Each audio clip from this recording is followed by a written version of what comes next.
guys, I'm here. We're doing a little discussion video because everyone's in a panic about Ninja Batman being so broken that that it's ruined Weiss forever, and everyone's gonna quit because they don't know how to play the game. I guess, sure. I guess we just talk about the combo first. I guess I'll bring it up on the screen. Yeah, it's basically this level 0 Gorilla Grodd has the effect of when it gets front attacked, you can pay one and bounce it back to your hand to play Batman Infiltration. But for some reason, the demo deck that Boucher has been giving out has Batman Infiltration as a level 3 vanilla healer. Whereas in the booster set itself, it's just like a 1065 with like a Demare, right? Yeah, it's got like can't multiple side attack Demare. or something. Yeah. Oh, your other cards can't. Oh, yeah. Something like your cards can't side attack. But Well, it can't attack at all if you don't have like two back row row. or something. Yeah, yeah. But everyone's in a panic because they think this is really broken for some reason. When in reality, it's like good, but whatnot. It's not even like close to broken. It's broken if your opponent's never doesn't. It's broken the first time you play against it, right? It's kind of when you. It's similar to the There's been too much Holmes hype. thing. There's been too much hype about it. Like it's only broken if like you just don't know like anything. Like you're just that boom card the entire exists. time. Yeah. Yeah, it's kind of like in like if you play Magic or Yu-Gi-Oh or something, you play against a combo deck and you accidentally do something that helps them, and then they just combo off and win that turn. That it's kind of like that. Like if you're playing against Splinter Twin and you fucking tap out all your mana at turn 3, of course you're gonna die turn 4. But yeah. Oh man, Nico, I think there's getting some echo from you. Good echo. That's Yeah. good. I'm sorry, I'm on my laptop. I was just trying. Let's see here. But yeah, so this combo, what? I mean, do you want to discuss like how you play around it? I mean, I think it's pretty fucking obvious, but So I mean, like, there's a lot of things you can do, including like oversizes that gain level, automatically make this like less good because earlier in the game you make it less profitable for them to side attack because the card itself is tiny. You can side attack this thing forever. You can play Ka class type cards. That's like come and play bottom deck a card on your opponent's board to remove it if your opponent opens it. You can just like I said, just ignore it. Like even if you don't have if you don't want to attack against it, you can just like side attack it forever, which is like whatever. You can play pay 1, pop a level 0 in your opponent's front row. You can also play cards that like your opponent's not allowed to side attack them. Though I think that's only. Are there any of those in English? Are they Japanese I only? think that's mainly JP. I think the big one right now is that level 0 Goblin Slayer card. And then like you ignore this thing at level 1, and then like even if they're so greedy, they're like side attacking you with a climax. At level 2, chances are you're bigger than it. Like they can change into this healer, and then it'll die, and that's the end of the entire card. It's I think that Weiss has legitimately gotten to a point with modern sets that you can give your opponent field-based pluses like every turn, and as long as they're not high quality, and you're not losing your own board, it like doesn't really change the game. yeah, absolutely. Like this level 0, like before level 1, the card is just like basically a runner. It's a card you can't reverse because it's always running away basically, and you have no reason to front attack it because if you do, you randomly get this shitter level 3 out at level 0, which sucks for you usually. But overall, it's like you'd rather just side and give him a plus on a really bad card multiple turns in a row than to like take the risk of having to deal with the level 3 Batman. And also, I mean, the card bounces back to hand, so they could pay one and send it back to their hand if they want and play nothing in response. But Yeah, past level 0, at level 1, you play 3 level 1s, and then you just have a board that just says, like, all lanes with Gorilla Grodd lose 1 soul. So they're forced to play climaxes and lose hand. And if they're trying to hold the Batman in their hand, like, that card's dead until level 3, basically, or level 2 when you're clearly bigger than the 10k Batman, and you just, like, you can either give them a heal or still side attack. It doesn't really matter, because eventually they're going to have to play over their board to be able to do anything if they want to like advance the game state in their favor at all, because siding all game is a really horrible game plan. Especially with a card that's just 2000 power. Yeah, and then it's also like important to note that like if they're like level 1 and you try to like you don't even have to worry about this Batman too much, because Batman Ninja follows the English Bushiroad exclusive for English meta formula of not getting a 2k counter, because those are too strong. So they only have a 1500 power counter at level 1. So you can just go in all day. Thing's only 11.5 even after a counter. Which, I mean, like almost every early play centric deck, or like almost every deck that actually has like early plays gets bigger than 11.5, so Batman just gets ran over. But that's an early play counter, my dude. Oh, you mean in Batman? Yeah. I mean, oh yeah, still, you can't have it be the early play counter. You can do a lot of dank stuff. Yeah, I don't know. It seems like a lot of the community is like up in a like going crazy over this interaction. I mean, if you can even call it an interaction, I guess, but. And it just doesn't seem that powerful. I think it's extremely. I think it's like when you look at like the rest of Batman, I think it's like without this, you have almost no reason to play it. I'm like it. I mean, it's got like cool stuff, but I feel like it's like a lot of stuff that's like really hard. You do have a reason to play, but only in like a local sense, right? Like, if you take this Gorilla Grodd interaction out, and you were to try to bring the cards as they are into, like, a regional setting, I don't think you would do very well.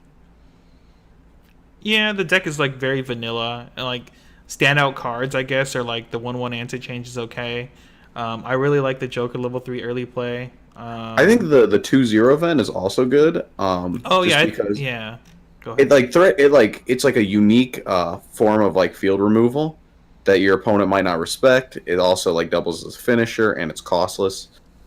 But these are like more cool than they are like. Right? It's not like a. It's not straight up good. It's just an interesting card. Yeah, it's not like Sunshine, cards, right? rather. It's not like Sunshine being hit to 2-1. I mean. Yeah, I mean, I really like that 2-0 Joker event. I was like rocking a hard place. I think it just sets up the clock kicks in this set very well, because if you basically like play 2 or 3 of them in one turn, and your opponent either takes 3 damage or removes their back row, and then now they have no back row, so it makes it easier for your 11/5 Poison Ivy clock kicks to easily push reverse things, and then get that free damage basically from the clock kick. But yeah. Was there even anything else really noteworthy in this? In the set? Oh yeah, my favorite card. Like I keep saying, exploding The barrel event. Hell yeah, dude! Yeah. It's a 3/4 event. If both you and your opponent are level 3, you both take 4 damage, and then you kill a level 3 on their side of the field in the front row. Level 3 or lower. I think that card has like okay interaction with the 2-0 Joker event, just because you can kill something on their board during main phase. And then there's another card where you can like pay a cost to bring cards from the back row to the front row, and then you just snipe the last card in the back row. I'm dying. It is very mean, but then you can snipe the last card in the back row with the 2-0 event, and then just like spam the 2-0 event, and then you just get a bunch of free damage basically. But yeah. But is there a bonder to the 2-0 event, or are you just expected to draw? I'm expected to draw, dude. I play 4 of the level 3 okay. Joker that top checks 3. I'm sure I'm gonna find it eventually. Yeah, I just, got it. I feel like Batman like has like every single top end requires like the most insane amount of setup. It's like Exodia board, Sunder, or you like the last shot that needs like an extra card on board. Everything is like these like you need like 3+ cards at the same time, and they're all different. And that's like its biggest problem. And then you have like 2 Rickies that are 2 different traits. Yeah, that's the other big problem. Yeah, the set's really, really weird. Like, I think Nico would agree with me in saying this. If anyone listening to this has played Symphogear, this is like the XDU set or something, where like you're like, wow, there's a lot of cool effects, but then like a lot of stuff is trait locked or name locked, yeah. And you're just like, why? Like if these 2 cards can interact with each other, the deck would be a lot of fun, but they can't. Yeah, it's like, oh man, or like if this is like the set 1 Goji Usa, you're like everything's all right, and then they release an extra booster maybe, and then we can get some really. Oh god, the Batman Ninja extra booster. They're gonna bring Coco Achino over to the U.S. It's time. We already have Mikasa. Yeah, but I mean, is there even anything worth talking about more about the Gorilla Grodd interaction that everyone's freaking out about for almost no reason? I mean, so I initially thought they were print like an off-time Makoto because I looked at one of the cards and I'm just like, this is like an off-time Makoto, except that +1 level on your opponent's turn is missing. I think it was like some blue card or something. It was like 500 to front, then like you can pay 2 rest to just search a card. Oh yeah, I remember. Like, so maybe if that card was an actual off-time Makoto, maybe Gorilla Grodd would be a little more point, but like, just side attack, dude. Yeah. Yeah, I mean, let them get their plus at the cost of you getting a plus. I mean, you're just both plussing, right? It's Yeah. I mean, you just sit there, plus you don't have to clock anymore. Maybe they don't have to clock anymore, but I mean, you're going to have way more valuable cards. God, imagine if you can front attack it. Field a board of pucks against a board of Gorilla Grodd. Oh, man. Yeah. The hard counter, the Gorilla Grodd. 3-0, hit 3 on Brainstorm second turn. Oh, man. But yeah, I still haven't even looked at the trial deck. Is there anything worth note in the trial deck? I mean, I saw that level There's 1 that combo. Catwoman runner, I think, and then you have the conditionless restand, not conditionless, but climaxless restand, and I think those are the only cards of note, unless I'm wrong. The level 1 combo sounded really cool until I found out it only gets the 6/5 power with the climax, and then but you have your Brainstorm is a married life. Oh, you're right. If you play the draw Brainstorm. But yeah, I don't know. There's like ways to get power in the set, so I think that's like not fair. Isn't the Catwoman that ditches a climax to get an extra 1k, isn't that a Shimikaze Kai? Or is that just a Slayer when he comes in? Or an Assassin, whatever the hell that term is? Actually don't know. It's a Slayer or whatever. It gets 500 for every weapon trait or something like that. Alright, never mind on that then. But yeah, I mean, besides that, I mean, none of us have really got to like really dig into the set more past like day 1 stuff, because literally the set is not even out yet as we record this. And I think I heard from a very reputable source too that like within 24 hours of this video being posted, I think Bouchard's going to make or say something about the demo deck. I'm not sure what they're going to say or exactly, but yeah, I mean, by the time this video comes out, it might even be like, you know, old news, and like Gorilla Grodd has been errated to, or the level 3 has been errated or something, or they might do something where it's like the demo deck can only be played in the demo deck, or like as a complete demo deck or something. But yeah, I think that's it though, right? I hope they don't errata it. They just let this roll. Yeah, just a noob stomp. Yeah. Yeah, if they don't errata it, I don't really care. I think, like I said, I don't know. Well, one thing I said the other day when this first got announced was the only spooky part about this card is like the good players who, well, yeah, whatever. The good players who are like, I'm going to play Gorilla Grodd, but not the level 3. Because this card's just a free plus at level 0 until level 1. And then but I mean, so even with that though, like, a lot of the times, if you're facing that player more than once, you're going to know that's their game plan. You know what? You know what Kit just told us? What? Never fear the Gorilla Grodd. They don't have it. Yes. Especially if you're playing against me, make sure to front the Gorilla Grodd.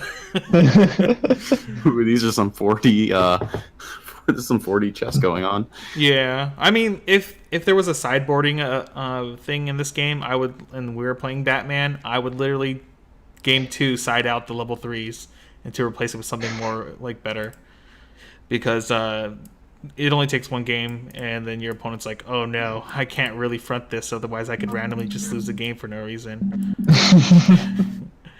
But yeah, I mean, just the ability to run the Gorilla Grodd without running the level 3 is still like an option if like the community gets really afraid of this early play, which I think is like a viable thing to do. Or you could just play P5 and have the 1/1 early play Suicider. That'll show him. Yeah, you're right. What's his name? I forget. The red card. What's it, Dachi, Conti? right? Yeah. Yeah.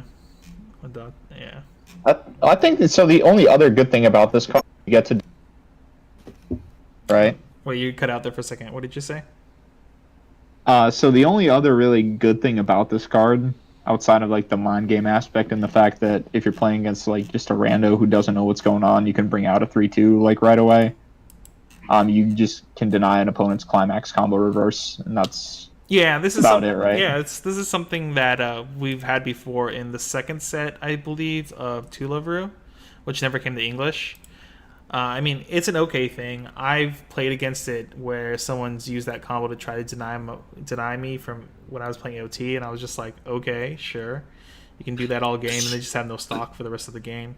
The strongest play in the game is you open blank stock soul and triple a Gorilla Grodd, and even if they do errata it, you get 1 stock and 3 cards back to hand.